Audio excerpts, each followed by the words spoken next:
Que el requerimiento escrito presentado por el Ministerio Público y de lo debatido en estas sesiones de audiencia, en los extremos referidos los investigados Cornejo Ramírez, Plasencia Contreras, Menacho Pérez y Torres Trujillo, con respeto al principio de contradicción y luego de realizar el análisis respectivo del cumplimiento de los presupuestos para adoptar la medida requerida, este juzgador es de criterio que los presupuestos de la prisión preventiva requerida no se han visto cumplidos por cuanto los elementos de convicción a criterio de este juzgador no tienen la entidad para ser considerados graves y fundados, sino que por el contrario, solo ostentan el grado de sospecha reveladora que justifican la formalización de la investigación y tampoco se encuentra acreditada el peligro procesal alegado por el Ministerio Público, sino que con la imposición de algunas medidas de restricción, el peligro de fuga y de obstaculización que se aduce puede razonablemente evitarse por las consideraciones que paso a exponer. La pregunta del abogado. José Antonio, perdón, Nava Mendiola. Voy a comenzar por Cornejo. ¿Él le solicitó dinero, algún pago ilícito? Jorge Barata responde no. Pregunta el abogado. El señor Nava, presuntamente, porque acá tengo que priorizar el tema que es una regla de tratamiento del principio de inocencia. Estamos en proceso, no hay sentencia. Presuntamente el señor Nava le pidió algún... Nava Giver le pidió dinero para Cornejo Ramírez. Jorge Barata responde, para Cornejo no. Pregunta el abogado, ¿nada le pidió algún? Jorge Barata responde no. El abogado pregunta, bien, ¿algún tema ilícito o algo? Jorge Barata responde no. El abogado pregunta, ¿el señor Luis Cuba? Jorge Barata dice, Jorge Cuba. El abogado, perdón, Jorge Cuba, ¿le pidió algún dinero para el señor Cornejo? Jorge Barata responde no. ¿Algún beneficio para familiares del señor Cornejo? Pregunta el abogado. Barata responde no. El abogado vuelve a preguntar, ¿algún acto ilícito para el señor Cornejo? Jorge Barata, para mí no.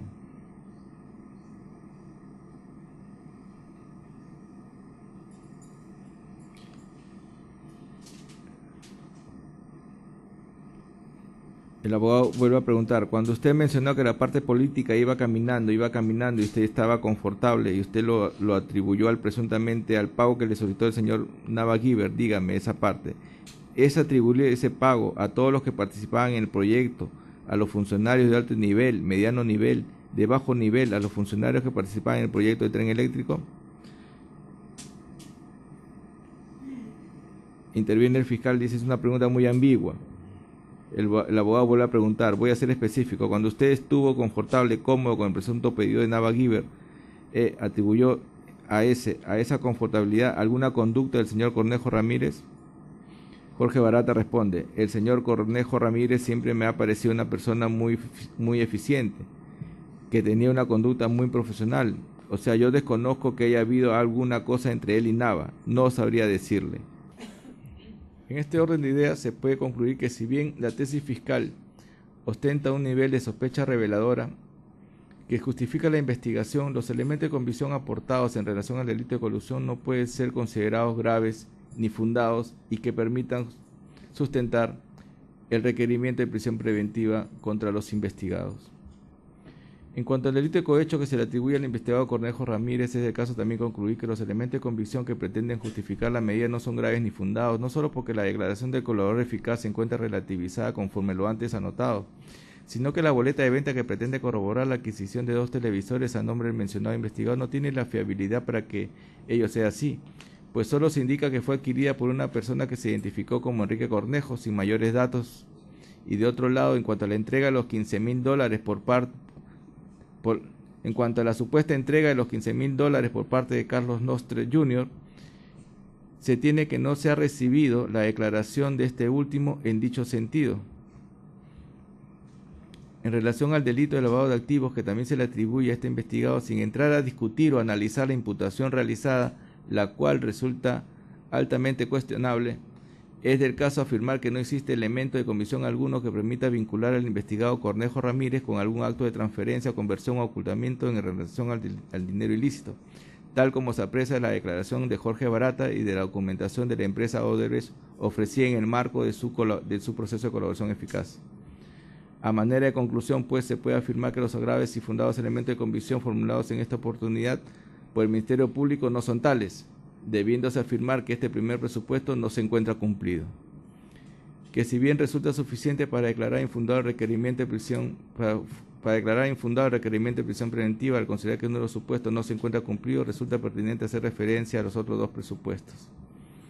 Que en relación a la prognosis de pena, en principio, estando al grado de intensidad de los elementos de convicción, no permite realizar un pronóstico en cuanto a la pena que se espera imponer, pero igualmente es del caso señalar que en cuanto al delito de colusión, el procedimiento técnico realizado por el Ministerio Público no resulta el adecuado, pues considerando el sistema de tercios, ubicó la pena en el tercio intermedio, considerando que existían circunstancias de atenuación y de agravación, pues variando su requerimiento primigenio, afirmó que le correspondería a cada uno de los acusados 11 años de pena privativa de libertad.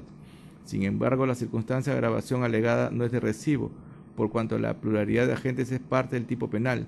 Por tanto, la pena debió ubicarse en el tercio inferior y teniendo en cuenta los criterios de individualización de la pena, y siendo el extremo mínimo el de 3 años, podría eventualmente imponerse esta pena o escasamente por encima de los 4 años, por lo que no se cumpliría tampoco el segundo presupuesto. En cuanto al peligro procesal, es del caso señalar que a criterio de este juzgador el peligro procesal que presentan los imputados no se encuentra suficientemente acreditados. Al respecto, es del caso coincidir con las defensas en el caso de que cada uno de los investigados presentan arraigo en el país.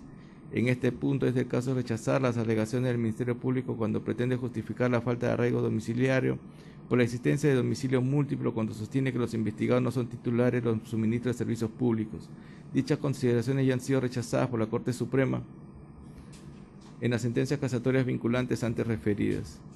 De igual manera, la existencia de movimiento migratorio no se puede tomar como indicio de que pretenda rehuir la acción de la justicia. Tampoco en el presente caso resulta relevante el factor referido a la gravedad de la pena, estando a la debilidad de los elementos de convicción reseñados.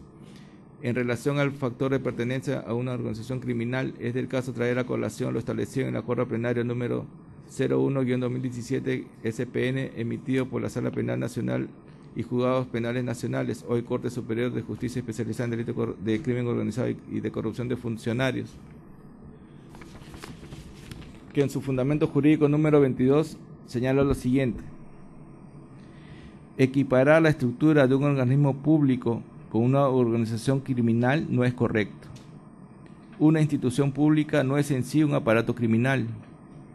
Ello no niega la posibilidad que sus miembros puedan integrar la estructura de una organización criminal que utiliza la estructura de una institución pública de cualquier nivel como cobertura.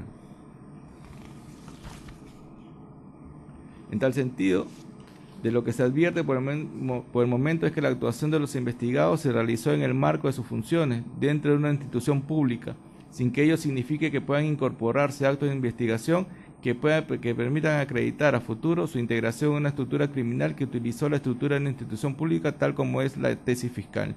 Conforme a los fundamentos expuestos, el señor juez a cargo del segundo juzgado nacional de investigación preparatoria permanente especializado en delito de corrupción resuelve declarar infundado el requerimiento de prisión preventiva formulado por el Ministerio Público en contra de los investigados Enrique Javier Cornejo Ramírez, Osvaldo Duber Plasencia Contreras, Jorge Luis Menacho Pérez y Raúl Antonio Torres Trujillo en la investigación formalizada en su contra por la presunta comisión del delito de colusión y otros en agravio del Estado.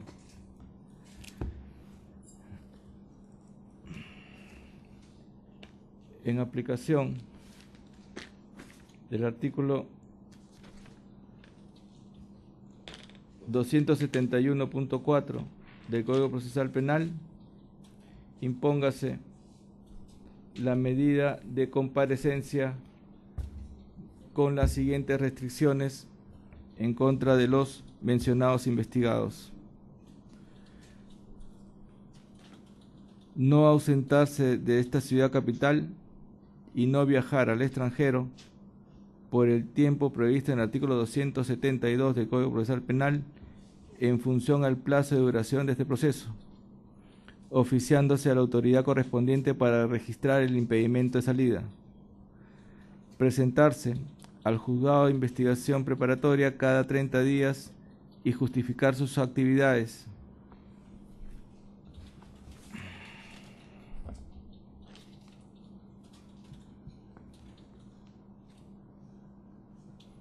La prohibición de comunicarse con los otros coinvestigados y con los testigos.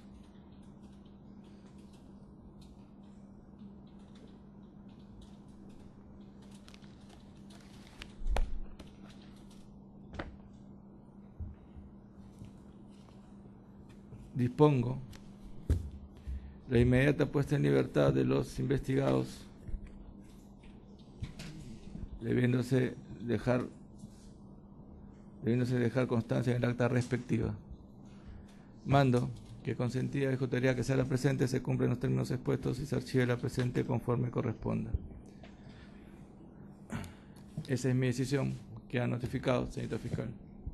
Luego de haber escuchado atentamente la resolución que vuestra judicatura ha emitido, no encontrándonos conforme con lo dispuesto de conformidad al inciso, al literal D del artículo 416, concordado con el artículo 444 del Código Procesal Penal, interponemos recurso de apelación. Señores abogados.